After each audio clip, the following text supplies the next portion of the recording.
Okay, and now we are live. So, how's your week been, my friend?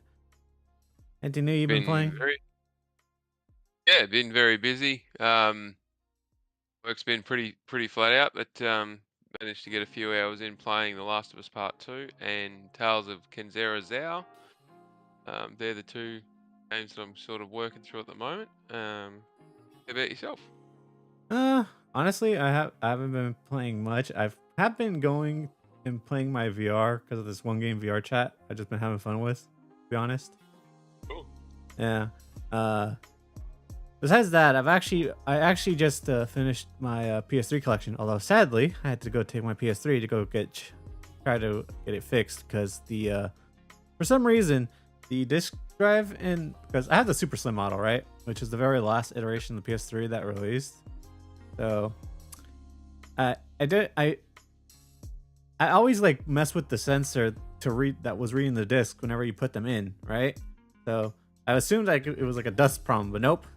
It just kept getting slower and slower at reading discs to the point where like I just kind of like decided to go take it to like one of those repair shops, try to like Yeah. get it done. So still don't have it back yet. Took it in like last Wednesday, I believe. Yeah. So yeah, Well, hope hopefully you get it back soon. yeah, because I just completed my Armored Core collection for the PS3, which I'm just gonna say my wallet is crying at this point because of how much it costed me. Yeah, I did see that. It wasn't cheap. Okay, so specifically, For Answer and Armored Core Verdict Day are the most expensive at $115 practically off of eBay, and that's not even including shipping and tax that eBay adds on, right? So Hmm. I managed to get them just like literally just under 100, but that still hurts. Oh, not cheap. Yeah.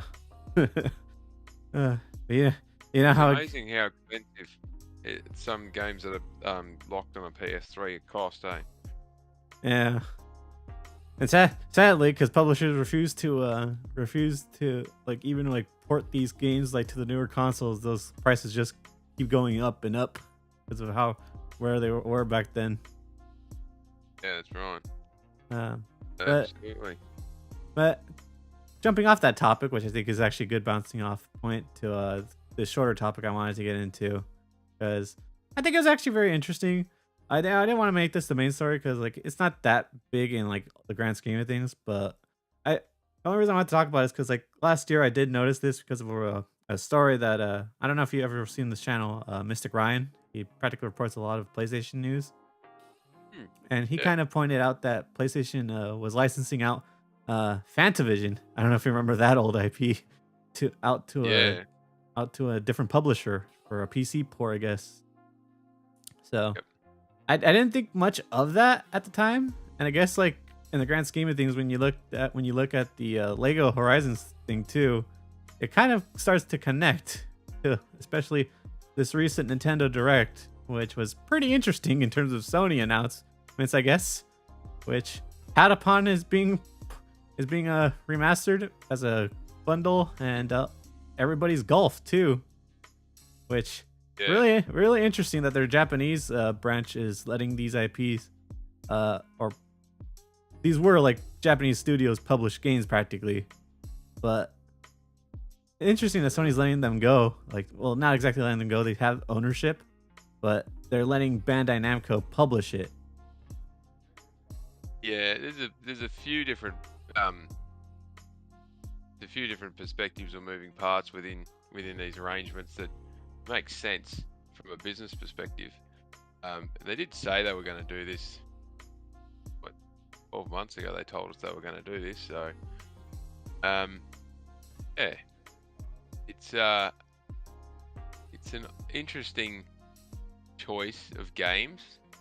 It's probably the bit that surprised me a little bit It's that they went with those games, but it makes sense. So, it's probably not going to be the only like few games that they're going to be doing either. At least I would no, expect. I suspect that there are a heap of them. So most of them are. So they're Sony owned IP. they originally weren't developed by a first party, Oh, also, in-house first party. So also one of the other games I found out too, Freedom Wars, which I didn't even know was Sony owned. I thought it was just like, I thought that was just like an independently like published game on the Vita, but I guess Sony owned it. But yeah, still, but they gave that to Bandai 2 to publish, which like yeah, it's kind of weird because like I like it. So this is basically why I thought this story was interesting, is because like it's kind of an interesting like way they're handling it, because like they probably do get residuals from like licensing out the IP, right? But at the same time, it's kind of a win for fans who've been wanting to play these games again, but like not to the systems they were stuck on. But no. So that's like the I suppose the key thing here is they're Sony owned IP. But there were these are some of the old second party developed programs. So well, like with in terms, Patapon one, yeah, that's the only like, well, that and Fantavision were the only standouts like that were made by Sony Japan. yeah, well they were published by Sony Japan, but they weren't necessarily made by the Sony Japan. So Sony Japan oversaw their development, same as what XDev oversaw like Stellar Blade in that sort of respect. So there are Sony has their own IP, but they didn't build them in house. They sort of subcontracted out the building of it, or they got the IP as part of the deal. That they still do this even today with their second party or their partnership arrangement. So these are the fringe or the IP that exist. There's an ownership of them, but they're not doing anything with them. And Patapon 1 and 2 they're already available on the Sony PlayStation Plus in the subscription tiers there, and so getting them out to Steam and Nintendo and whatnot. I think the difference between those is that those were done by that other company that Sony's using for the backwards compatibility thing for PS Plus, which is different from this remaster collection, I guess, because Bandai's adding new features. Yeah, so to take something from a PlayStation Portable, and move it out of the PlayStation ecosystem onto something else would take a chunk of work. Obviously, they got to run through different compilers and whatnot.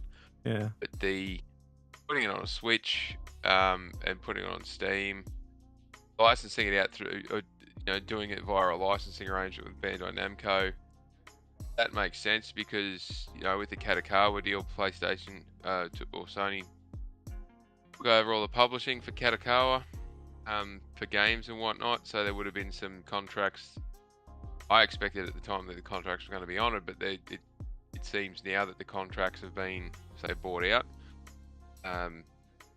Most of the bigger publishing deals going forward, and as a sweetener to that deal, Bandai Namco's got getting some license to publish some of these old stuff, which helps out with PlayStation. So the internal publishing house at PlayStation Studios is not having to work through these things.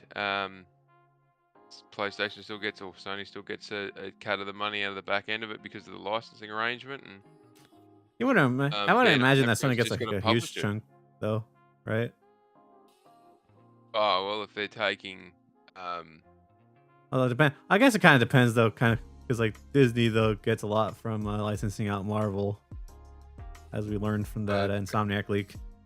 So well, I don't know. depends if it's flat rate or whether it's dollars per unit sold or whatnot. But yeah, although I would imagine with how like dead these IPs were, I wouldn't think it would be that much. Oh yeah, this is another testing the waters to see what's the appetite out in the market for these small indie style. Wouldn't quite call them AA style, but I think they're AA. I think Shuhei would call them AA for what they were doing back then. Back then, but in today's up against today's AA's, I would be difficult Yeah. to class them as that, wouldn't it? Yeah. But That's what I mean. They're testing out to see what an old and dormant IP can do if they've got a licensing deal Oh, pushed out to someone else, and that's is that why that makes sense. the Patapon one is interesting to me, considering that I think Sony's production arm, their film division of the PlayStation brand, I think they said that they were gonna do a Patapon movie or something like that. I Yeah. I don't know how that would go. don't know. That's what I heard from like from the film industry, like at least those reporting sites. But Yeah. but still, I think this is kind of like an interesting thing, because like I know like these Japanese companies are all intertwined because of the government, like how they've been working together so much for so long. But like at the same time, it's just like kind of like interesting to see this. I just don't know like how happy this will make like stockholders, like their stockholders, like in terms of like them getting like like how much they're actually getting from the residuals from this. Or that's what I kind of wanted to get your perspective about. I mean, if they've licensed it out for, if it's $1 per sale and it's 5% or 3% of net of gross revenue from each sale, well then it's been sitting there doing nothing effectively, and they're building up a stream of these licensing deals and things for very dormant IP. Well, then that's making money for something that's sitting there doing nothing. And it's costing Sony nothing to get it out there and sell it, because that's all on the publisher. If it's allowed them to gain leverage or favoritism in getting some other contractual stuff done, well then that's great, because if you are taking over the publishing, like Sony's taking over the publishing for Katakawa, and then they had the deals in with Bandai Namco to do the publishing, well, you'd want to get those contracts exited as quick as possible without having to cough up any cash. Right. If the deal is, well, here's a heap of our old IP, we own the IP, we didn't develop it in-house, we've just acquired it through the publishing arrangements that we had with the second and third party developers. You can put it wherever you like, as long as it's not on Team Green's gear. Have fun. So then there's, a huge reduction in costs of developing a game for Bandai Namco, because they just go, oh, well, we'll just run it through a recompiling and take it from PlayStation 4, PlayStation 5 version and remaster it and move it over to Steam and move it over to Nintendo, and off we go. So they're only having to do minimal amount of work to get it there. Yeah. And it's not a internal PlayStation Studio IP that's being sub-channeled out. It's like, I'm trying to think of an example, what you say with the Disney stuff. It'd be like an IP that Disney acquired through the buyout of Fox, or whatever they call it now. What's it, Star?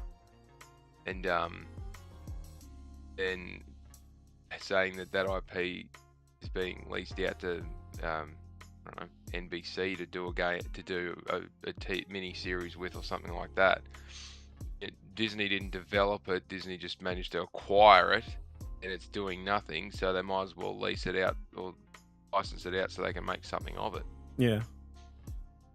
Yeah. Well, I'm kind of just hoping like at least like this kind of makes it where like Bandai Namco could at least like add in like new entries to these franchises if they do well. Because like the problem is a lot of these publishers, like they have these massive back catalog of these old games that they just sit on and do nothing with, and they don't want to put like their new developers onto these old games, because like they probably don't want to like ruin like whatever like money like printing they're making from like their current like popular games.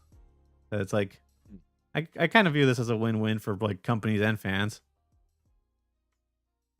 Yeah, well, certainly we're not losing out on anything by them doing this. I'm not completely convinced that it will lead to new entries It from could these potentially. licensing arrangements, but It could potentially. But I guess that's for the future to tell. But I mean, like I said, it's not too big in the grand scheme of things. So when it comes to like what Sony's doing right now, but like still, it's like an interesting like point right now to see like how they're handling their old IP. But hey, it's good that they're getting at least some love still. Better than like most companies give their IPs. Yeah, well, if it's as I said before, if it allows more people to experience these games in a more modern setting, well, that's only a good thing. Yeah, yeah. But anyways, let's get into the big juicy story.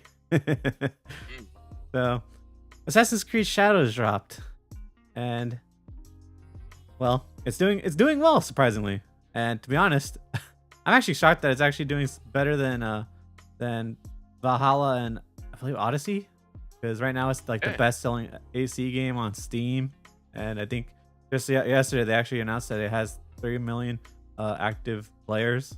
So not bad at all. So I would imagine the investors were pretty happy with the release. Besides the obvious activist ones that we've talked about before. Yeah. Well, made some happy and some not so happy, but it's good to see that after the delays and the refocus on shifting everything to the same multiple platforms same day release, pre-sales were strong and they managed to ship a game that is wouldn't say it's flawless, but they've got something there that is the best that they've done for a while. So yeah, it still kind of suffers from that Ubisoft touch, where everything feels like a Ubisoft game, but still. Yeah, but they all suffer from that. When you're playing a Square game, when you're playing a Capcom game, you can tell when you're playing an EA game. Like they've all got their fingerprints that you can see. So yeah, but Ubisoft has it worse than most. But yeah. Yeah, it's just one of those things that they've all got the same problem. I mean, you can tell when you're playing a PlayStation Studios game or an Xbox First Party Studios game. They've all got these little quirks to them, but the sales have been pretty decent. I know I did find an interesting conversation online where people were saying, "Oh, they're talking about players, they're not talking about sales." Yeah, I saw that this morning. Play this damn game is to buy it. So. I saw that this morning, which was kind of interesting. But like the gaming industry doesn't really go off of sales that much these days. They really care about like more active users, and that's kind of been more important for AC, especially since Valhalla. Well, it's an interesting one though. The only way, as I said, the only way you can play this game, unless somebody else has bought it for you, is to buy it for yourself, and it's not on sale at a discounted rate, heavily discounted rate anywhere. So the only way that people will have played it is to have gotten their hands on a copy that was sold. Now, if it's 3 million players and they've sold 2 million copies, because say 1 million of those players have been able to access via game sharing or somebody else's account or whatnot. That would be a really strange way of working it out. And I use that example because that's one example that I saw. They count players based off unique user IDs for buying the game. Now that also implies that you have to link into the internet or have it hook into the internet somehow through a DRM to them to confirm which users have bought it. So it's potentially more than 3 million players have played this game. If you combine the console sales. Yeah, that's right. So it's pretty decent. I would have thought that if it's not met, it should have exceeded expectations, especially given how it's performed. But it's not in any streaming services yet, or game services yet. So. The funny thing, from what I've seen, is that I guess the Ubisoft execs were kind of telling like investors not to like be too ecstatic. Like I guess because it's ever since COVID, I guess like they've been wanting like Ubisoft to perform those like COVID numbers that they were doing before. But I guess like Ubisoft was kind of trying to like temper expectations, being like, we're not going to reach those numbers. Yeah, I expect to get the same results as there were in the middle of COVID. It's just ridiculous. Yeah, but interesting thing about like AC Shadows 2 is, from what I've been understanding about like Ubisoft's new approach with the AC franchise, is that I guess they're gonna be not like they're like usually their old approach for AC was that they would release a game, support it for however long until the next AC game released, right? So I guess Hmm. because of this new like engine or whatever production line they have going, that they called it Anvil or whatever, which is how they what engine they're using to develop the game. I guess they're making it where a lot of their employees that develop these AC games will still continue to release content even after however many years. So they can Yeah. yeah. So it's I'm kind of confused about this approach, and I'll get into that a little bit later. But like, I can see what they're trying to do. They're trying to like keep these games going continuously for a long time. But the issue I see in the future is that I know they're doing this for their investors to stay happy, like that they have like these kind of like live service games. But at some point, you're gonna like these one of these games are gonna like dwindle in players, and then it's not gonna be worth releasing content for. Yeah, it's an odd one between is it paid or free DLC, and by providing DLC, which may add 2 to 5 hours worth of additional playing content, Well, if for Valhalla was major in the packs. if Valhalla was any indication of how much content they were releasing that people were paying for, then I think that's probably going to be like their roadmap for these games. I just having to think about it the other day because I did see a lot of comments that said, "Oh, Shadows removes a lot of the bloat that Valhalla had," and I'm sitting there thinking, I wonder if all that bloat's going to come in the form of paid DLC. Yeah. Well, But look, there's a couple of different games which put forth a really good argument or put forth the reasons for doing that. So, The Witcher 3, Blood and was it Blood and Wine, and I remember what the other one was now. They had the 2 DLCs for The Witcher 3 that you could get. They added to their added more content in storyline wise and additional bits and pieces that would flow back through the main story. So if you got those and then replayed the game, you got to have all that additional stuff as well. Those expansions added something to the game. I think there were 5 or 6 hours storyline runs plus a bit of extra, so there were 8 to 10 hours worth of additional content if you did everything. And they were very, very good at building upon what was already there without impacting the game, like the main point to the game itself. If Ubisoft and others, EA and others, were able to actually focus on the quality of what goes into these DLCs, you can take a game like Assassin's Creed Shadows. You don't have to bloat it up at the front end. You can sell the game and in 2 months' time, 3 months' time, drop a DLC for it that expands upon it without being critical of the story. It might be an end epilogue, or it might be a side thing that builds off a certain part or characters or explains a backstory piece. If you do that a couple of times and you sell it for $20, say for example it's $20 DLC and it gives you 8 or 10 hours worth of additional content, a few new characters and bits and pieces, it allows them to get another. If you did that and then 4 to 6 months later you dropped another one, you can extend the life window of the game from 2 to 3 months out to 6 to 8 months. It means that when you're doing the next one,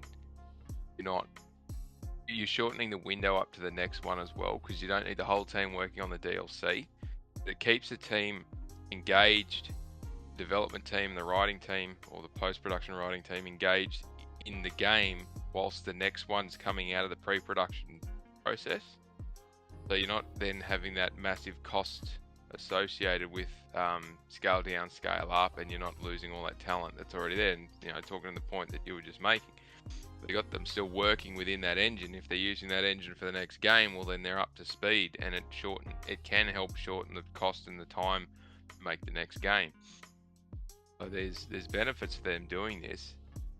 there's also a lot of risk. If they do one and it doesn't land well and the second one gets cancelled, well, they've effectively lost a heap of money in doing that process. So Yeah. Well, that's the big worry in all this in this whole gambit with Assassin's Creed. But yeah, it's kind of interesting but because it's the same approach that EA tried to do with the Frostbite engine, which didn't work so well for a lot of their devs. that's the challenge with these proprietary engines or the in-house engines. Not everybody knows how to use them. They're very built for specific purposes. If you've got to staff up and staff down, there's a learning time to get good at using these things. They'll burn 12 to 18 months in just getting developers who are unfamiliar with the engine up to speed. That's why a lot of the smaller AA and indie developers and a lot of the larger ones are flicking over to Unreal Engine, or what they were flicking over to Unreal Engine or Unity, but then Unity went and shot themselves in the foot several times, and Yeah, then that's the engine flung, still going to be popular for indies.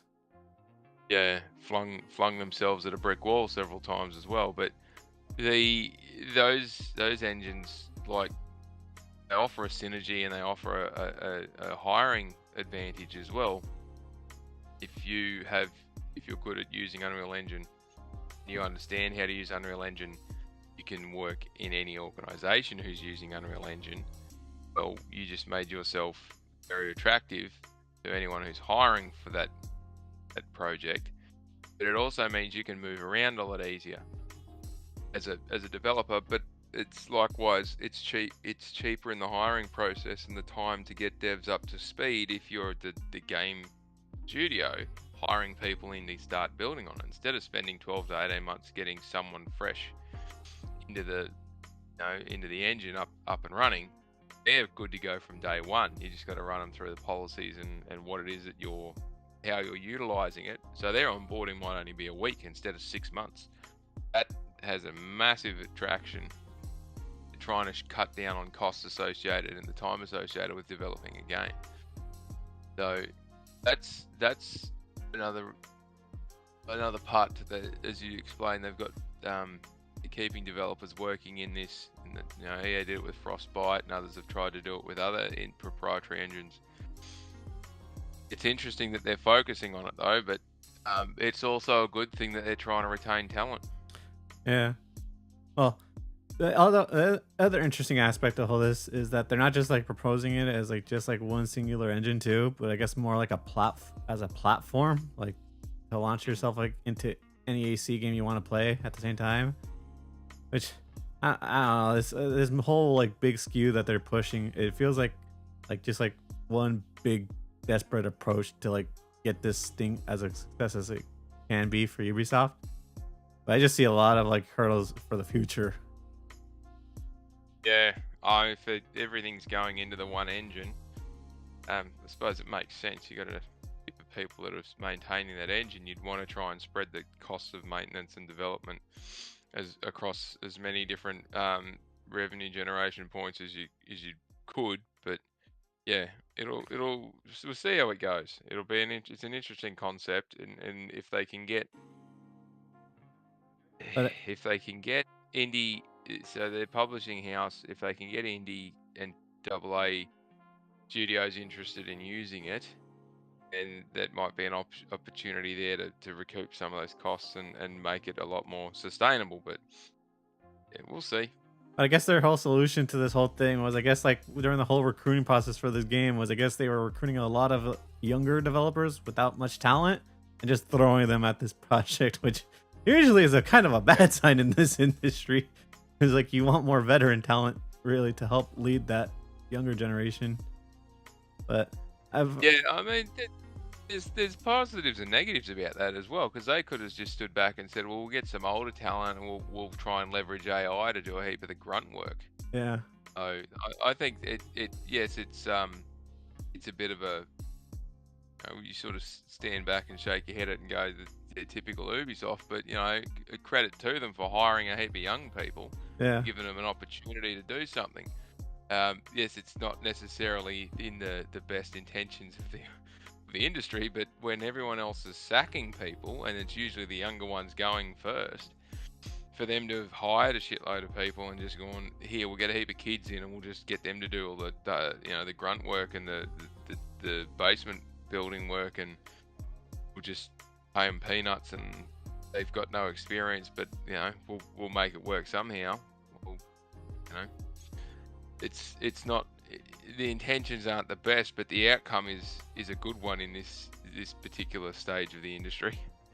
Yeah, but I don't know. I guess we'll see how it goes with AC Shadows and their whole vision of this like Anvil project stuff. But but moving on from that, I'm actually more surprised like about the split that happened right after the AC's like positive news, which was very shocking because I thought it would take a little bit more time than recently, considering how much we've been covering the story, how fast it's actually developed. So I don't know if you saw like the articles I sent you the other day, but yeah. So I guess Ubisoft has actually decided to split their company in two, kind of like, I guess in a way how Embracer has done their split, but a little bit differently. Where I guess like part of the company is gonna have like access to like the more successful IP, which would be AC, Assassin's Creed, Far Cry, The Division, and Rainbow Six, and the other portion probably getting like all the other IP like Rabbids, all the I think Splinter Cell 2, I believe, all those other projects that they haven't like that they have too. But I guess Tencent, I don't know which portion of Ubisoft that Tencent invested in, so that's my whole thing. But it's kind of interesting because, like, as we talked about before, because of the whole like thing going on with Ubisoft behind the scenes, it's like we knew something was gonna happen where they were gonna have to make a decision, because Yves and the Gilmont family weren't gonna be able to like skirt around this for too long. Yeah. It's I'm just thinking about which part to. Sorry, I'm just pondering which part to respond to. Let's go into the original. Sorry, the original investment that Tencent made was into Gilmont Brothers Limited. Yeah. And then they took a minority stake in Mordor Studios, Mordhouse Studios, I should say. That was back in 2022 when they were on an absolute tear, investing in everything and everything. The Gilmont Brothers Limited owns a stake in, or is part of the ownership of Ubisoft's parent company. Ubisoft itself is owned by a multitude of different investment points and all the rest of it. The Tencent owning 49.9% of Gilmont Brothers and having a 5% voting rights in that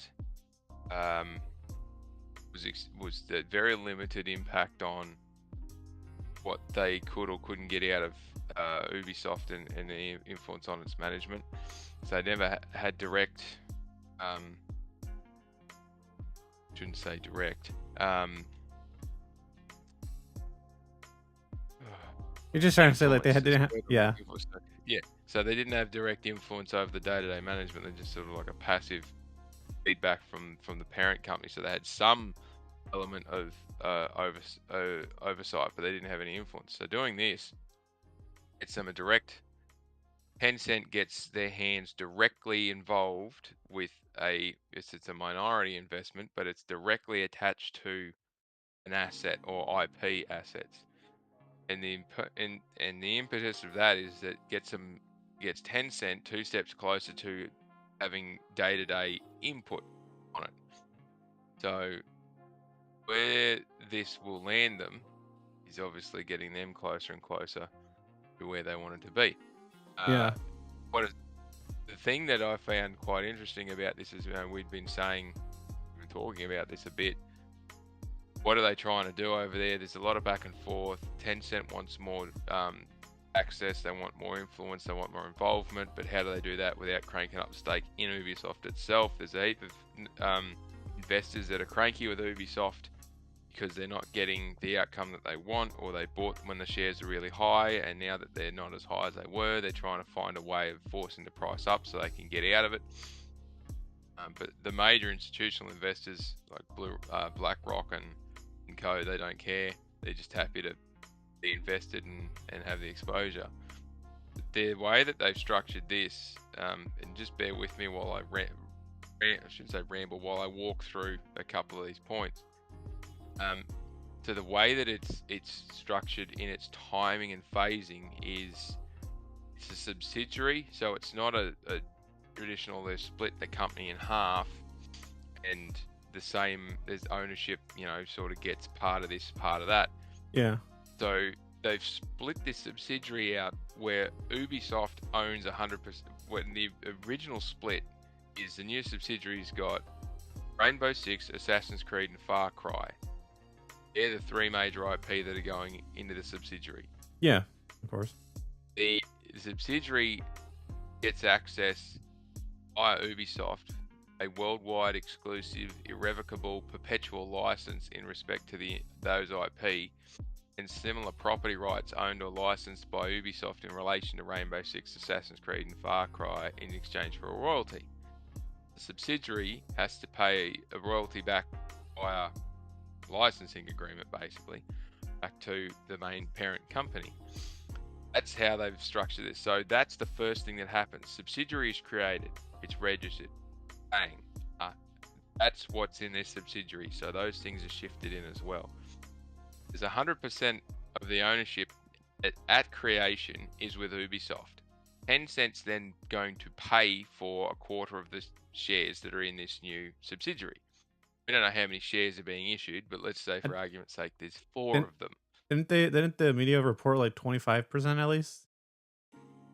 Yeah, so a quarter, so 25% being a quarter Yeah. of the new subsidiary. But we don't know how many, we don't know if it's 10 shares and Tencent is bought. All right. Okay. 2.5. We don't, or 100 shares and Tencent is bought 25, or if it's 1 billion shares, 4 billion shares, if they're a euro a share or something like that. Anyway, Tencent gets a quarter of it. Ubisoft maintains the other 3/4. And there were some interesting comments in the terms of the binding agreement. So the new subsidiary is headquartered in France, 100% owned by Ubisoft immediately prior to the transaction, and then this happens. But franchise, the subsidiary with those 3 franchises gets the studios that are based in Montreal, Quebec, Sherbrooke, Saguenay, and Barcelona and Sofia.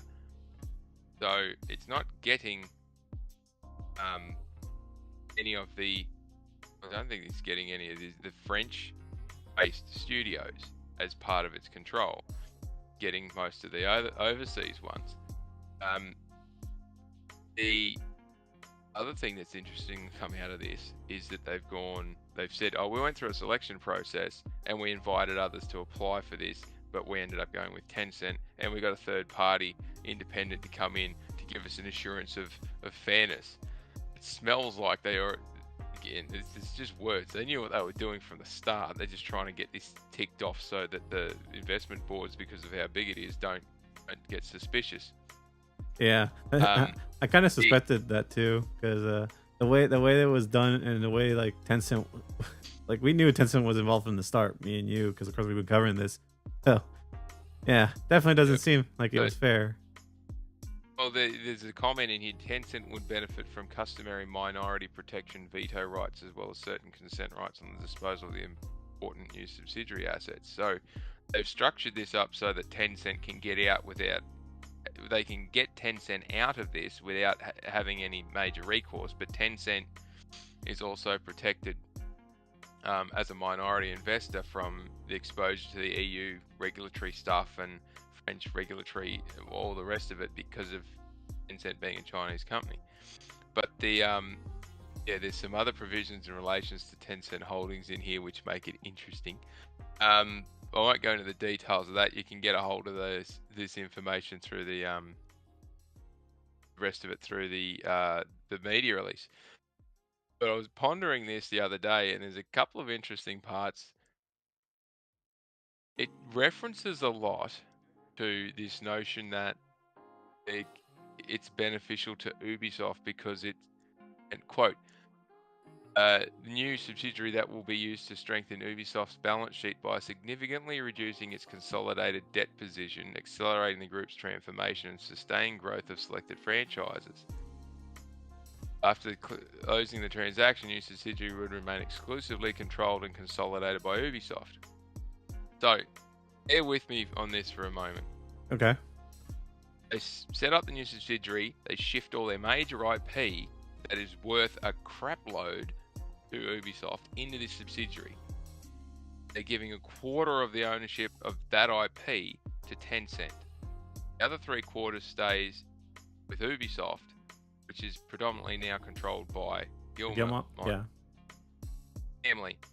There's no word in here about Tencent getting out of that deal with the Gilmore family. But what is interesting is how they valued this thing.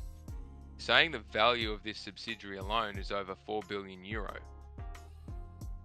which means that that's taking a huge amount of what Ubisoft's actually worth as a company, as a company. Today it's trading right now at 12 market cap at €1.42 billion. So this subsidiary is valued at 4 times what Ubisoft Entertainment itself is worth. So go figure on that. And the share price plummeted. It went from just over €14 to under €12.5 when they made the announcement. So there's some people getting out. Or I shouldn't say it plummeted. It went from €13. It jumped on the back end of this announcement. Now it's plummeting again as the investors bail out.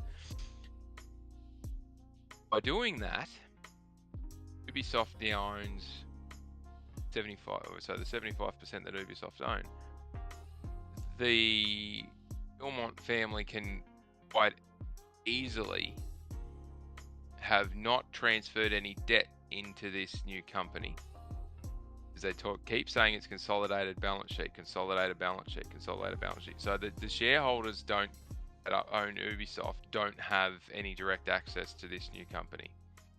So they just took the major IP away from the shareholders. Direct access or direct ownership. It's an indirect ownership through Ubisoft. So now whoever controls Ubisoft has the voting rights to control the subsidiary. There are at least 3 different pathways I can see where the Gilmore family can raise the cash, the other $3 billion, to buy out those shares from Ubisoft and get actual control, direct control over those IP in a subsidiary that they can privatize without taking all that debt with them, and potentially then just dump what's left of Ubisoft out into the market to be picked apart by whoever wants to pull it apart. Which in this case would be Tencent. Yeah, there is an exit strategy there which protects the major cash flow and the major value of Ubisoft, or the Gilmore family to just have that and get rid of all the other stuff. Yeah. And quite easily do that. There's at least 3 pathways I can see which they would be able to achieve that. Yeah, it's kind of funny. I was just gonna say real quick, it's kind of funny that you mentioned that, because my kind of suspicion is that, like, I feel like the Gilmore family wants to take control of all the IP that they think that, well, of course, that they see more valuable, of course. That way, they could take that, privatize it, and just license out that IP later on. Well, they could, but getting the big IP into its own subsidiary and then detaching it from the debt that exists within Ubisoft itself, yeah, allows them to privatize something without having to pay, without having to do anything with the debt. It's not a pump and dump strategy, but it's a subsidiary split strategy that gets used a fair bit when companies want to keep their assets, but they want to get rid of a heap of debt. Now, I don't know. It's similar to. I was just gonna say it's similar to Warner Brothers' way of how they were trying to sell off their studios without the IP. Yeah, kind of. The end result could be that Tencent lends the money, or there's some funding deal there where they can do a debt equity swap in the back end, and so that the debt gets forgiven. But yeah, the way that it's all structured, once you pull those assets out of Ubisoft itself and away from the the conglomerate of shareholders that own it, if Gilmont Brothers ends up like selling off their, think of it this way, one of the options is Gilmont Brothers could sell out their position in Ubisoft, log it off to whoever wants to buy it, and it may be Tencent, it may be institutional investors as someone. They sell that out to raise the funding, and then buy out at the same time as selling out their position in Ubisoft, their ownership of Ubisoft, they're buying out the shares in the subsidiary, and they can then, because as it says in the press release, there is a guaranteed, a worldwide exclusive, irrevocable, perpetual license in respect to the intellectual property and the similar property rights owned or licensed by Ubisoft. They can take this and never have to give it back without a massive piece of recourse. So they could quite easily gain access and control of this and just walk away from everything else that's a dumpster fire at the moment, and that's that. But there would have to be a few different people approving it. But if that's Tencent's got voting rights, the board of directors is made up mostly of Ubisoft board of directors, and there's very little independent oversight on this new subsidiary. It's an interesting play, but it's not an unusual one for what businesses in other industries do with trying to unload debts and get direct access to protected assets. So yeah, I guess kind of like the way AT&T tried to save itself by splitting off its film division, right? Yeah. So the valuation is interesting, and again, because it's a subsidiary, so the value of the shares is only it's only what they determine it to be. There's no market transactional requirements. It's not subject to revaluations or anything like that every day or every week. It's saying that it's pre-enterprise value of $4 billion, and Tencent's going to buy just over €4 billion, and Tencent's going to take just over €1 billion worth of it. The rest of it could drop in value. Tencent wouldn't want it to, but €3 billion, it wouldn't take much for Eves and Co to raise that and grab it. So that's what I thought was an interesting outcome of this. The fact that Ubisoft's board of directors unanimously approved this, and on the 27th of March is what it says here in the press release. So the day that they approved it, they've announced it a week after Assassin's Creed launched. As we said in previous ones, the success or failure of Assassin's Creed launch was going to determine what the value was of what they were looking at doing, and it seems that that's the case. So yeah. Well, yeah. I think also taking into account that they weren't reporting on the actual sales numbers too, kind of points to this. Yeah, that's right. So, what are your thoughts? I've prattled on for a while. What do you reckon? I don't know.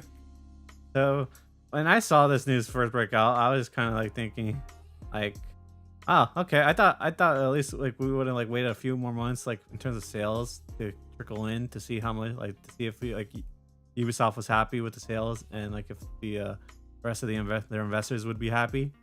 But the fact that it happened so quickly, I was a bit kind of shocked when I first heard this, and I know from the split from what I read in terms of like which portion gets to keep which IP.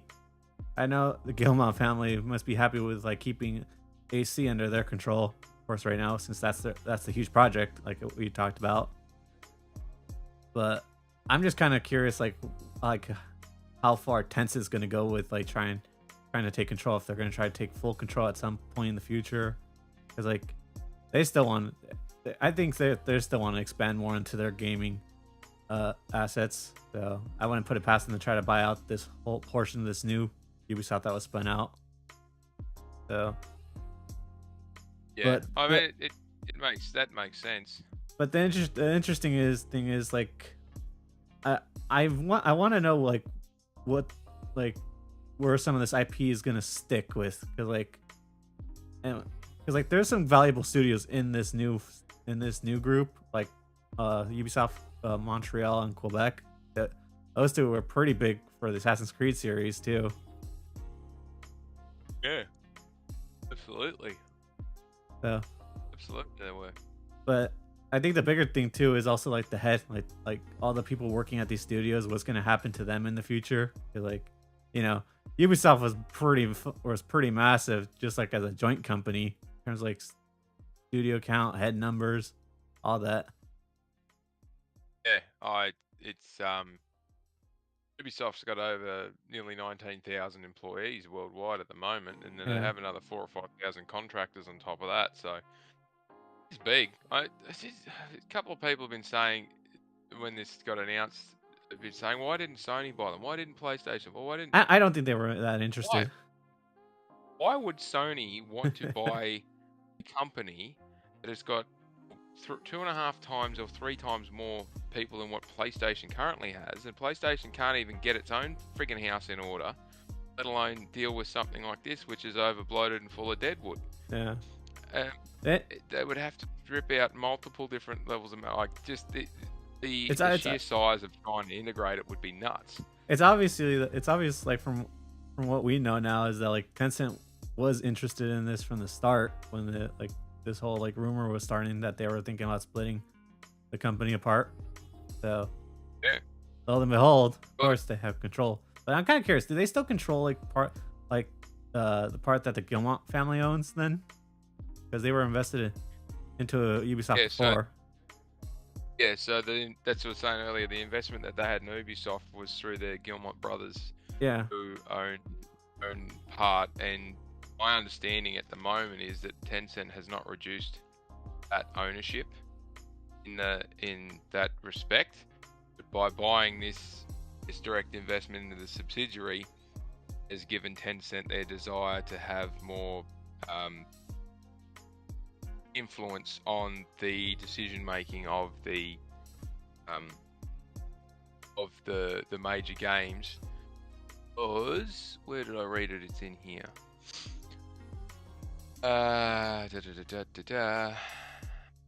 All options, blah blah blah. What was it? I read it in the press release somewhere that they would have dedicated leadership team. The new subsidiary have a dedicated leadership team supervised by board directors focused on enhancing and Tencent gets, I'm paraphrasing now, but Tencent gets access on that board. So they would now have direct governance and influential oversight on what's happening with these 3 major titles, which is what they wanted from the start, because Tencent doesn't want all the minor and indie and AA and on publishing, like they just wanted access to the big stuff. Yeah. And the decision making on the big stuff, which they've now got. And there's a lot of different positives for those involved here. Tencent gets what they want to a large degree, then they're not having an argument about who gets 51% ownership in a fully privatized structure. Gilmont family gets what they want. They've split out their major assets and detached them from their major debt positions. They can then have these multiple different pathways to privatizing and getting all the good stuff out of Ubisoft without having to buy the whole kit and caboodle.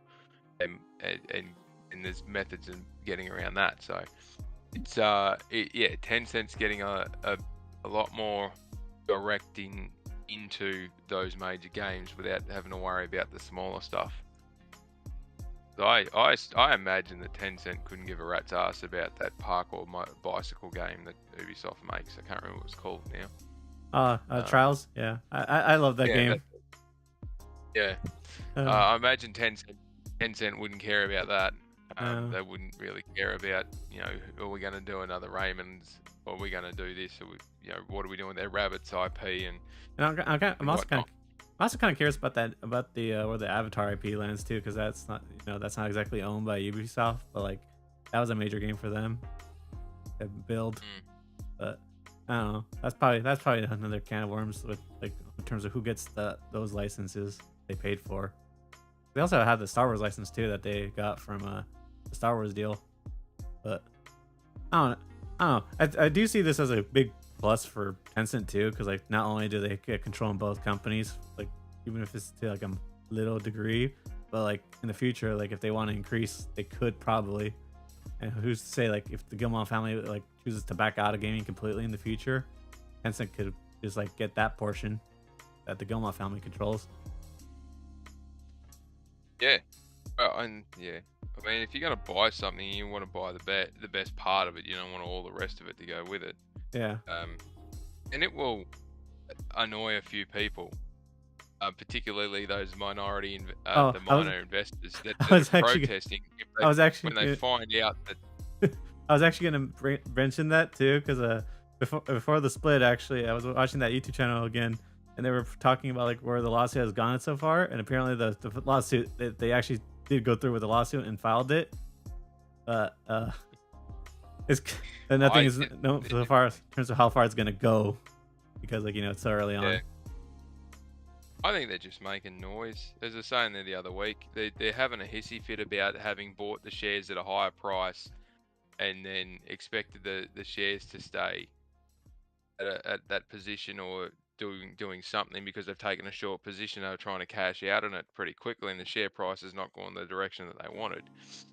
And they're complaining about mismanagement and all the other bits and pieces. Well, this press release is doing a good job of trying to point out every part of the transparency without giving away the game on what their end goal is here. Some of the stuff they say in here, I'm just reading it going, wow, I would never have said that if it was me advising on this. I would just say, do not mention that word at all. Don't. Rule 101, never talk about debt in a press release about buying someone investing in your company. Never talk about it. The last one I remember talking about consolidated debt positional improvement was when what do they call themselves? Big one in Switzerland. Embracer Group. Yeah. When No, they're they Sweden. mentioned consolidated debt position about something that they did, and then all of a sudden sold off a major chunk of their thing for over $1 billion. Was it over $1 billion or whatever it was? SEK. Something around there.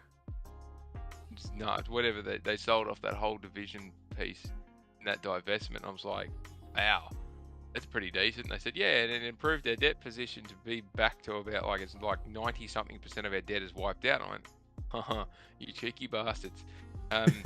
Did that on purpose because you lumped a heap of your debts into that subsidiary and then flogged it off. Yeah. Well, practically what Ubisoft's doing here too, Yeah. in a way. Oh yeah, It's not as massive is, as the debt that Embracer had, but yeah. Like picking the best. You go to going to a restaurant, everyone orders a crap load of different food, and then when you go to pay the bill, you're picking the best 2 or 3 things to have paid for. Oh, that's a bad analogy because that's. Yeah, you can't really do that in a restaurant. I'm thinking. Sorry, I should say it's like going into a grocery store or going into a store and everyone's putting the stuff in the cart that they want, and then you're just going through and picking out the best 2 or 3 things and paying for that, and then buggering off and leaving the bill with the other people to basically foot the bill for substandard cart full of rubbish, basically. And you've taken all the good stuff and disappeared. Yeah.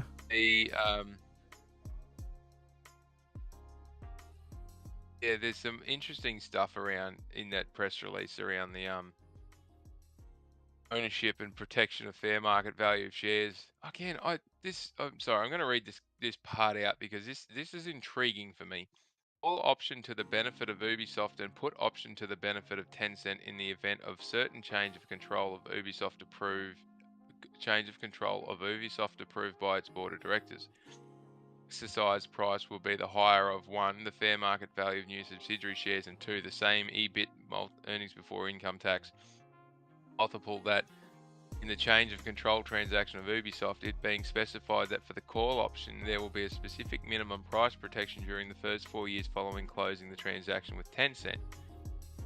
So those who don't understand calls and puts, call option is there's a right for someone to call in a payment or to call in transactions. So if Ubisoft's got the call, Ubisoft can say to Tencent, you owe us cash, give us the cash. And Tencent, as a put option, has the option to go the other way and say, oh, Ubisoft, I'm putting it on you that you need to buy this stuff off me. Which is quite an interesting way of doing it. So I would have thought that was structured the other way around if they were trying to keep Tencent happy. But pricing it's a way of keeping. Most intriguing part about that. It's a way of keeping them happy. Just here, just take this, okay? Yeah. So if there's a change in the event of a certain change of control of Ubisoft approved by its board of directors. I say it again. In the event of certain change of control of Ubisoft approved by its board of directors. The call option benefit of Ubisoft and a put option to the benefit of Tencent. So there's a potential here that Tencent could exercise its put options to say that there's a change in control in the board of change of control in Ubisoft itself. We're going to put it to Ubisoft that they have to sell us more shares in this subsidiary, or they have to pay us a portion of our price protection here. Yeah.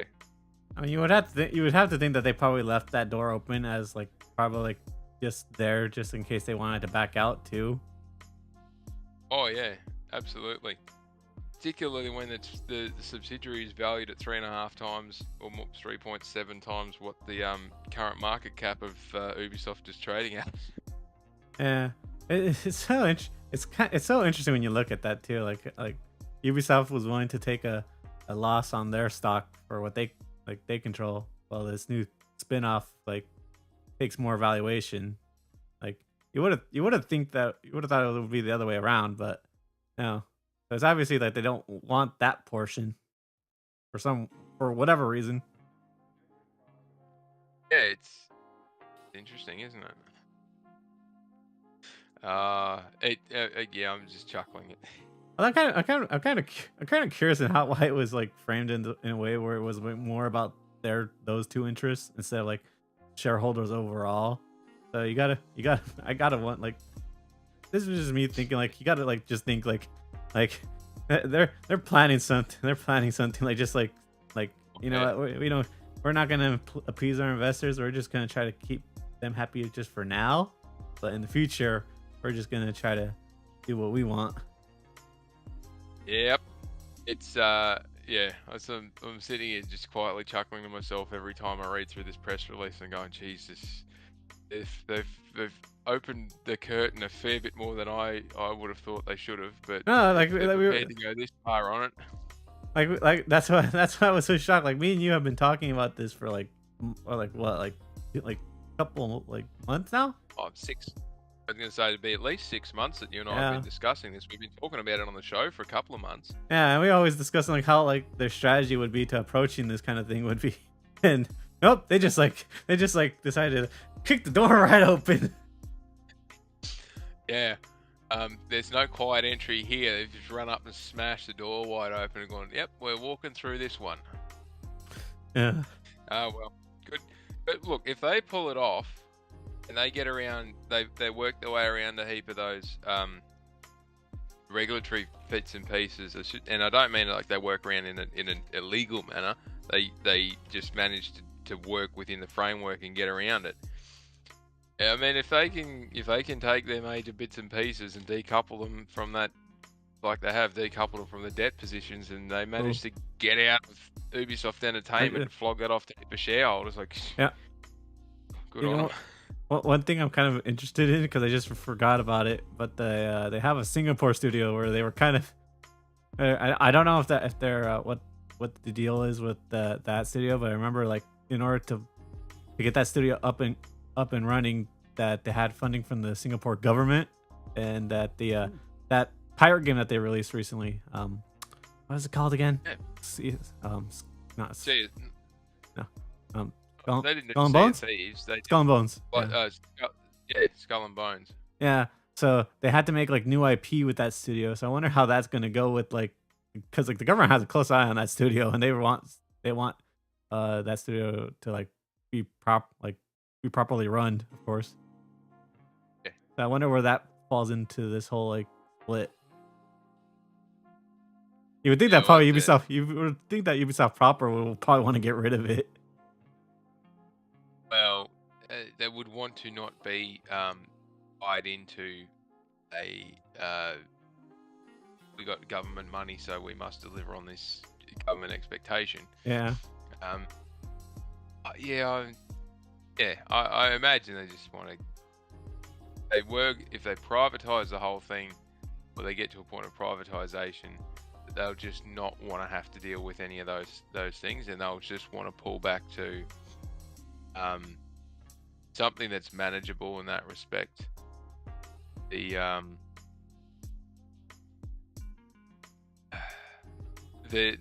global regulatory framework is quite frustrating to deal with at the moment. Yeah. 10 years ago it was easy because everyone was doing the same sort of thing, going in the same similar direction. Rules and regulations were replicable across multiple different sovereignties. It was easy to deal with. The tax systems were easy to deal with. Not these days. These days, the industrial relations components alone differ from province to province, state to state, precinct to precinct, let alone trying to do it across multiple countries. And if you're, based out of the EU, and you have anything happening in the US, and not only have you got to report to the country you're in, and then so Ubisoft have to do all their headquarter reporting in France, and then they've got to do it to the EU because they're over a certain size, and then they've got to report it to the SEC within the US, and then they've got a heap of stuff that's different in the US as opposed to the EU, and then the regulatory framework would be a pain in the ass. It's no wonder they've got 18,000 people. They've probably got 15,000 people just trying to run the paperwork side of it. Yeah. And I can say that from experience. I worked for an organisation a few years ago that was a global organisation providing services to oil and gas industry. I guess it's kind of like after Australia, New Zealand, and PNG, and across just those three countries, and we were doing with support of we had administrative support out of Singapore and out of Bangkok, and just across three neighbouring countries was bad enough. Australia and New Zealand's not too difficult, and PNG Papua New Guinea was pretty easy. But man, when we had to do anything where we were looping back to the US via Bangkok or via Singapore, we'd have to do everything 4 or 5 times. oof. And it was horrendous, the amount of additional paperwork that we had to do in our reporting side, because we had to do everything, in the countries we're working in, and then we had to do it so I had to do it for New Zealand domestic, PNG domestic, and in Australia individually domestic, and then bring all three of them together because the regional ANZ headquarters was Australian, so we had to do a secondary round of reporting here. Then we had to do reporting in Singapore and Bangkok separately, and then we had to route Singapore through Bangkok to get it back to the US. Like 6 or 7 different reporting points on the same data. And that was, just as things were starting to get chaotic. These days, it's like, you might as well not bother. It's why Square got out of their Western holdings. They just couldn't be bothered with the headache. Yeah. And same with the Sega right now too. As well. Yeah. So anyway, I guess just a little bit of backstory on me, but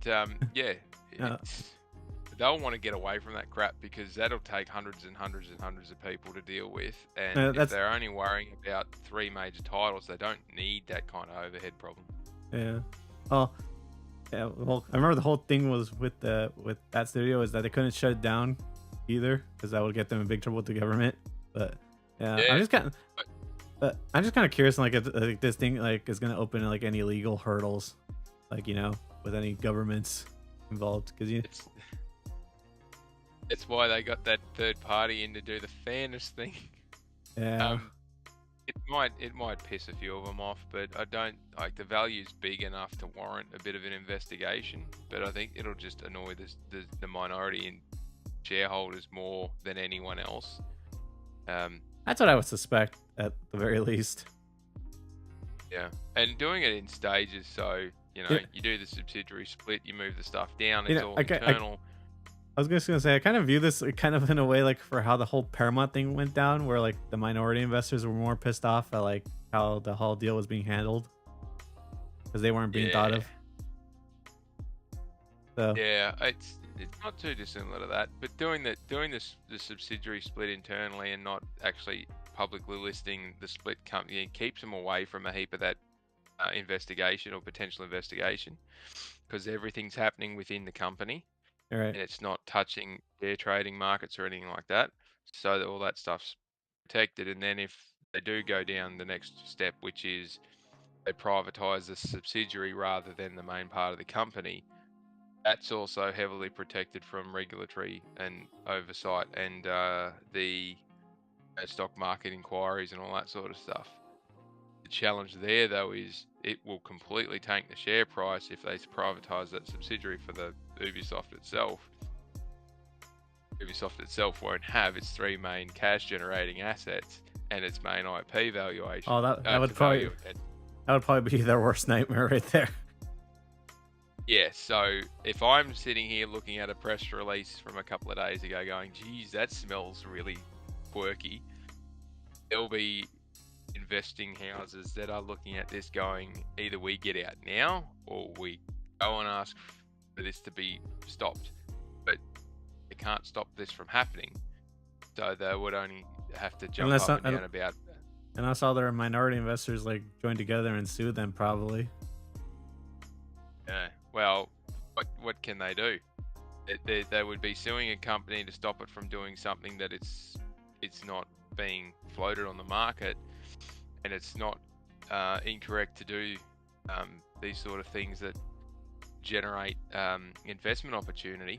Maybe that it doesn't. Maybe they could sue on the grounds that it doesn't think of like their investors. Like doesn't think about them. But there's that, and they would have a very fun time trying to argue. The particular one that had the dummy spit that got the media article written up about them, about the mismanagement piece. Sorry, I'm starting to chuckle because of that. If they went and said, "Oh, we don't think this is in the best interest of the shareholder," they just created a subsidiary which was valued at 4 billion euros, which should have driven the price. Indicates that the current trading price on the share market is a quarter of what it should be. Ergo, this is an asset being bought at a massive discount. There should be some upside here. What's going on? The shareholders should be benefiting from this greatly, and it's the shareholders that want to force to keep the price down. That'll actually get the investors that try to sue them for that in the crosshairs about market manipulation. Like it's insane how protected they've managed to figure this one out, and credit to the Gilmont family for working this one out. But yeah, if they tried to sue them, they'd have a very narrow pathway in actually getting something done, because to stop a subsidiary from happening, they'd have to do it based off a knowledge that something else is going to be detrimental to their position. But with the share market having the price so suppressed at the moment, that's well under what the company's actually worth, the shareholders themselves are the ones that are causing the issue. So yeah, that's probably why then they decided to do this at such a rapid pace. That way, they don't have they're like smaller investors don't have time to look at this like properly. Like this is what they're affecting. Yeah, this is what is affecting us currently. Hit that on the head, very much on the head. The faster they get this done, there's absolutely no recourse for the minorities, institutional investors and minority investors to do this. Uh, I learned quite a bit from the whole Paramount debacle. How many times? It still bewilders me how many times Paramount had a really good deal in front of them and they said, "Nah, we don't think so. No, we don't think so," and they ended Yeah, up settling for a deal which was less than half of what they originally wanted. yeah, It's nuts. yeah. Well, Well, well, anyway, like you said too, like Ubisoft proper too is like right now their stocks are kind of trickling downwards. So, you know, I would imagine those investors aren't too happy either. yeah, there'll be investors that are upset about this. There'll be investors that are happy about this. There'll be Yeah. This is the Yeah. challenge, though. I'll just quickly say this is a challenge when a company that was private gets floated to public, and it invites institutional investors to come in, and then non-institutional minority investors get involved, and speculators and hedge fund operators and capital fund operators and all that get involved. They think that they get any real say in the matter. They don't. And the reason they don't really get any say in the matter is because people who float, like their family who owned it, who's floated it, have made sure that they've got all the voting power and all the rights and that they're protected to do whatever they want. They just floated it to get you to pay for things that they want to do because they don't want to go and keep doing private investment and keep asking for money. When you go and buy the shares off them, the money doesn't go back in the company. The money went into their pockets. You're effectively paying them for all their hard work. They've sold it to you, but they get to keep playing with that toy, and they keep ownership of that toy and ultimate control of that toy. When they go and privatize it, or they decide to sell out of it, they will have arranged to make sure they've got everything that they want to keep out of it, if they want to keep something out of it, before they go and flog it off. It's very similar to what the WWE did when they went public. They took that from privately owned by the McMahons and they floated it, and the McMahons held a huge amount of that value, and then everything turned to shit for them. They flogged it off and sold it off, but not before they held on to and maintained a heap of what they wanted out of it, and then took the check, big smile on their face, managed to keep doing what they wanted to do, got somebody else to pay for it, and now they're sitting pretty, and it's all back to privately owned. It's not, and everybody who invested in that at the start, who got burnt, bitched and moaned and complained about it not being right, not having any control to do anything, but ultimately they should have read the fine print. Yeah, well, a lot of hurdles when it comes to how investing in these companies work. You have like such huge chunks of like. Oh yeah. Which I probably would imagine why is like companies like Sony also buy back like their shares that companies buy from them. Wait, so that way they don't have to deal with like this in the future.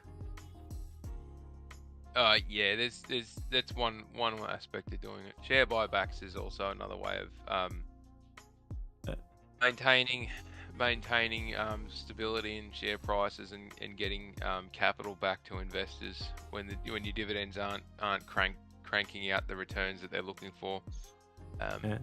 Particularly if you're buying back shares that were sold at a really lower price. It's a good way of protecting your market cap. If you're buying back shares that were sold at a much higher price through a forced buyback scheme, it's a good way of getting rid of investors that are problematic, which I suspect might be the outcome of this particular conversation that we're having now. You're not the only one that thought that. I was thinking of something like that could also happen immediately when I saw this. Yep. Out of courtesy of boring viewers with this investment talk here, I'll just wrap this up. This has been another fun episode, guys. Thank you for tuning in, and also me and David are gonna be chatting behind the scenes to change this timing because he's gonna be changed for a bit. So yeah, we'll update everybody when the time, like when the show would be again. So yeah, I'll probably post that on Twitter if anything. But yeah. All right, guys. Hope you guys enjoy your weekend, and peace.